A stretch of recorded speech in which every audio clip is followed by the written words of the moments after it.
Hello guys, welcome to another video, and in this video we are going to see a very popular opening but not popularly known as the main line, but it's kind of sideline, but definitely it deserves an attention. In the top level, Magnus Carlsen has played it in several occasions, and we are talking about Sicilian Rossolimo. And the game starts with after e4, c5, knight f3, knight c6, bishop b5. Usually when we see that black tries to play classical Sicilian and then white goes with bishop b5. That's a very popular weapon against Sicilian in the top level, because in the open Sicilian they didn't find something else. So without wasting any time, let's jump into it. So on the screen you can see, so Rossolimo starts after e4, c5, knight f3, knight c6 and bishop b5. So the main idea of the bishop on b5 is particularly to take the knight on c6 and damage the pawn structure. That's all white wants to do, and then white wants to play against this pawn structure, try to close the position and play a strategical battle against black. So one very key important thing to remember, because white will give up the light square bishop, so white will try to create some sort of blockade on the light squares so that black's light square bishop will not feel very good, and it doesn't have any good square to go even with h3, so that the bishop will not come to g4 later on. And by taking on c6, white usually do and make an imbalance from the starting of the game, and that's what the main strategical battle will go on. That white is saying black that take the double bishop. I'm going to play without double bishop, but for that you will have a damaged pawn structure, and now the position is dynamically balanced and the game will go on. That is the main idea behind it. So now usually we know that open Sicilian goes with d4 here, and then there are multiple options are available. Even Taimanov is there, very popular. Khan is there, very popular. Even that Dragon can play it. Nowadays it's absolute, but yes, this is not our discussion today. So we'll check it on some other day. We'll check with bishop b5. Now black is having mainly two options available here. One is e6 and another one we'll see, which is g6. e6 has been played multiple times in the top level game. Even if I remember, Boris Gelfa played this line against Vichy Anand in their 2012 World Championship, and Anand found it's a really tough nut to crack. But yes, Anand's team had found a very interesting novelty where Sujosakar Ganguly was on his team and there was a king walk, and this video we will get it in YouTube, just search about it, which is not our discussion, but we'll see that how the strategical battle will go on. So once black will play e6, so white will go with the main idea, bishop into c6. Now white is saying that if you take with dc6, it's already damaged, this bishop is already stuck, I'm going to play e5, and this bishop on c8 will never come into the game. And this is definitely d3, bishop e3, knight c3, knight e4, and definitely these squares are weak. White will have an excellent king side attack even later on with queen g5. Even multiple options are possible actually. So this is definitely not the case. Black will take with the b pawn, saying that okay, I can develop my bishop from this diagonal also on a6. So white plays d3. It's the flexible option that he has to play. Knight e7 is definitely black's main move. d5 is possible. We will see that after d5, queen e2, then knight e7 if you play, and then b3, f6, and then whenever, a rule of thumb we have to remember in this opening, whenever we see black is ready to play e5, we will throw the pawn on e5 immediately, so that black cannot gain that space and block that center. So e5 and knight g6, bishop b2, and we'll try to hold on with this e5 square. If we can break the e5 square, usually white does have a very good game, and in this position definitely white is doing very well, because knight bd2, even long castle can come, short castle can come, whatever you want to play, and black will never untag himself from this situation. Even at some moment white can play pawn to c4 as well. So yes, knight a7, this is black's main move, and white plays b3 again. This is the more flexibility option for white, and this concept I already told this concept was refined by then Master Sujashekar Ganguly from Team Anand during the World Championship 2012 Anand versus Gelfa, and it managed to cause some serious problem for Gelf, and we will see that how black can continue. Black continues with the development, and black plays knight g6. Again, black is threatening e5. Okay, can play e5 here, but there is a very modern approach we can go with, which h4. Okay, will e5 we stop the e5, but indirectly that h5 is coming, and then we can take that pawn. So h4, h5, and now bishop to b2. Again, we stop the e5. Just look at this thing. Every tile, whenever black is ready to play e5, we are trying to stop it. Okay, f6, and again black is ready to play e5, d5, bishop b6. I'm trying to develop this bishop. So what we say as a rule of thumb, we'll throw the e5. Okay, so f e5, knight e5, knight e5, bishop e5, d6, bishop c3, and at last black plays e5 definitely. But now black has damaged their pawn structure in the king side, and the light squares are extremely weak. Although white doesn't have light square bishop, but definitely he is having the queen. So queen f3, white development with the tempo, bishop to d7, knight to d2. Again, natural development for white. Knight can jump onto the square. Even from this square, g5 is definitely an option. Queen f6, and if you take here, the end game will be a dream for black. Okay, black is having an excellent center, and we will definitely not going towards the end game. We have to keep the queen on the board. Play queen g3. Okay, we are threatening knight e4, knight g5 here. So bishop to e7, knight to e4, queen to e6, f3, and again the idea was black was threatening queen to g4, so we prevent that queen to g4. Now what is white's plan? We are going to put our either the bishop on g5, okay, and then knight will come to g5 after exchanging. So that is one option, and also there is another option that we can play a3 play a3 b4 to try to damage the structure on the queen side as well. So that is another idea where we will, whenever they will try to play d5, so e5 pawn will become weak. Okay, so that is one of the variation. We'll see another variation in this e6 line, and where bc6, d3 again, bishop knight e7, b3 flexible approach, knight g6, h4, h5, now bishop to b2, and here black played d6 with the idea of again e5. They are threatening instead of f6. f6 was the main weapon of Khilfa, but d6, and again white is following the rule of thumb, playing e5 immediately. We are not going to give black to play e5, and then this position will be a dream position for black. That is very important to remember. I am going to tell you again and again this thing, that you should not give up that e5 square so easily. So d5, and here we can take it, but better approach is obviously knight to d2. We can come, we are developing. Okay, these pawns are weak, anytime we can grab it. Okay, and black is not having any option to play e4 or c4. Okay, where knight is covering that square. So f6, black tries to defend that pawn, knight e4, white centralize the knight. The idea is again knight fd2, this knight will go, queen can come to e2, long castle. Even don't worry, even despite being a pawn down, white is having an excellent position here. So knight to e7, knight fd2. As I said, we are going to follow the position, knight f5, and g4. We are trying to chase this knight. Definitely black has to take. And now we are going to do short long castle, and white is having an excellent initiative on the queen side. Even later on we can break with f4, where my rook will come to f5, and definitely some sort of sacrifices are already in the air whenever f5 will come.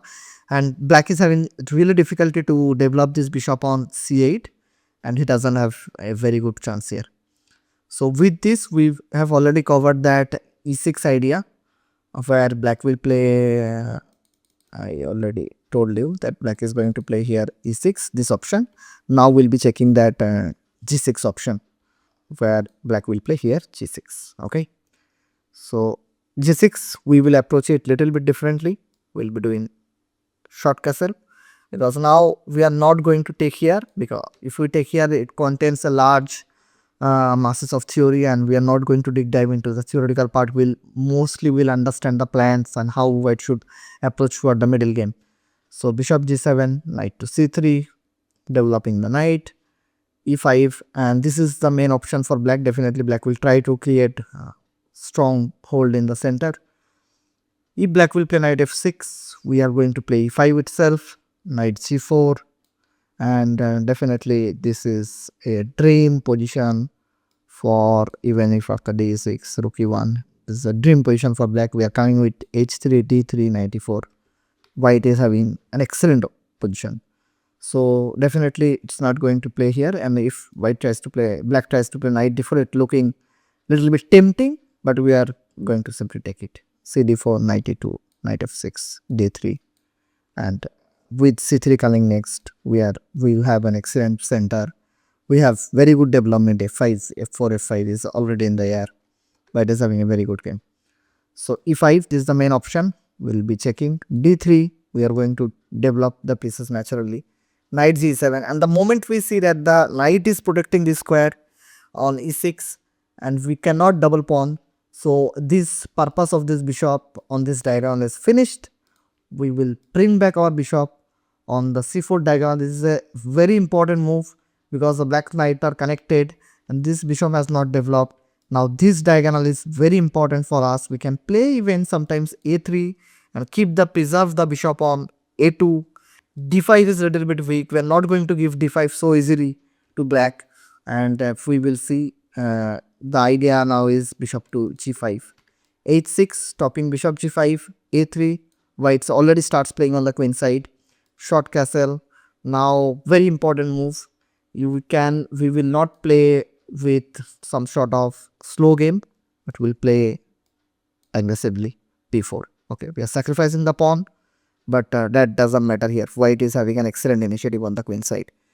d6, okay, if you take here, it's a kind of a taboo already. Bishop a3, knight to c6, and bishop d6, and you can understand this how much paralyzed black's position is already. It's not going to have a good game actually. I can't find any good option for black to how black should continue. The pieces are coming on, jumping, knight to d5, definitely queen d2, rook b1, and both rooks are excellent on a file and b file. So d6, black plays bc5, dc5, we open up the b file. Now rook e1. The idea is again we are going to develop this bishop on a3 or king h7. So black's idea mainly based on f5 and f4, how which he will get. So knight to d5, immediately jumping onto the center, centralizing the knight. In case of immediate f5, we do have rook b1, f4, and c3 with the idea of d4 next, and this pawn will be captured soon because we are going to undermine black center, and f4 pawn is not that much great. So we'll check in this situation. Black has played bishop to e6, knight e7, very important exchange in this situation, queen e7, and now again we are going to play bishop to d5. This is thematic and white's one of the main idea. Bishop is very strong on d5, and exchanging will give white a connected pass pawn, and which black definitely don't want to give. Here Jan Nepomniachtchi has played in a game a knight to d2 with an interesting play. We develop the bishop to b2, a4, a5, a6 later on. But yes, bishop d5, this is very thematic. So knight to d4, knight d2 now, bishop d5, e d5, rook a d8, c3, knight f5, c4, again knight to d4, and a4 with a very pleasant position for white. b5 is stopped for that moment. Even we can later on we can go and take this bishop, and our knight would be very much useful in the queen side. So queen e2 and even rook b1, and I found it already that a5 will come and then this pawn will be little bit weak, where white will try to put pressure on the queen side. This is one of the position, and if there is a reference game, I can see white has continued to build up on on his queenside play.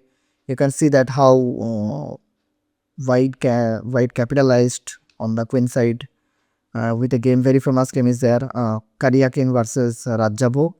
So where white build up pressure on the queen side with some ideas, bishop b2, bishop d4, and then definitely queen a2, rook b1, and later on white went on to win the game. So that is one of the very famous game, and we'll check the last variation in this line. After g6, short castle, bg7, knight c3, e5, d3, knight g7, bishop c4, already we have seen. And now instead of h6, if white plays castle, we'll be going the bishop g5. This is white's idea.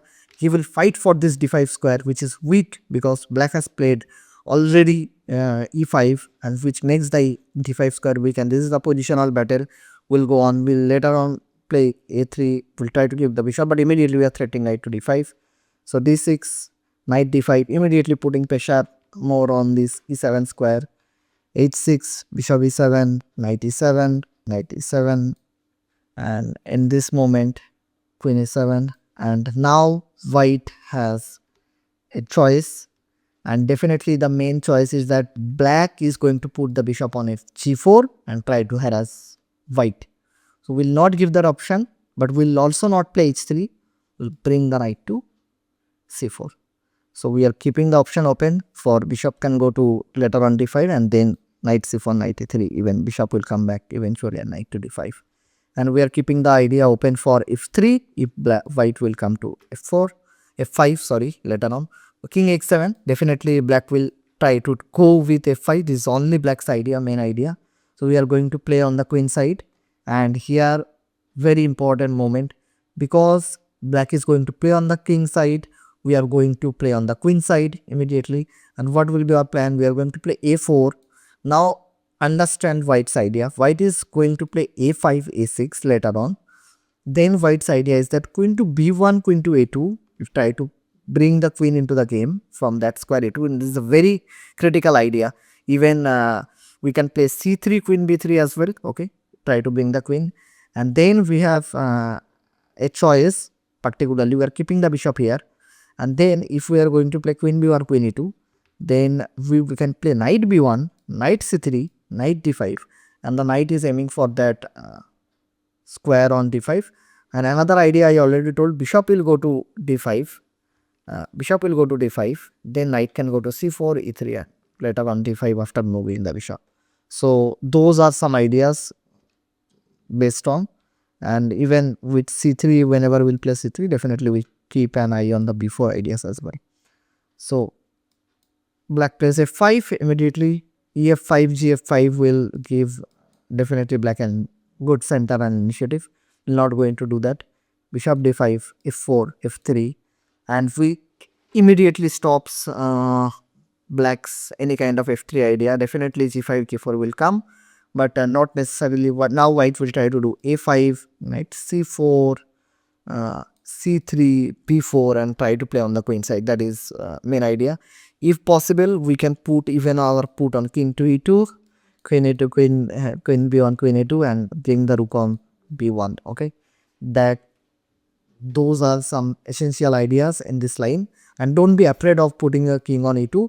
That's completely safe, and even after extending this piece, your rook will be getting some open fights from the g5.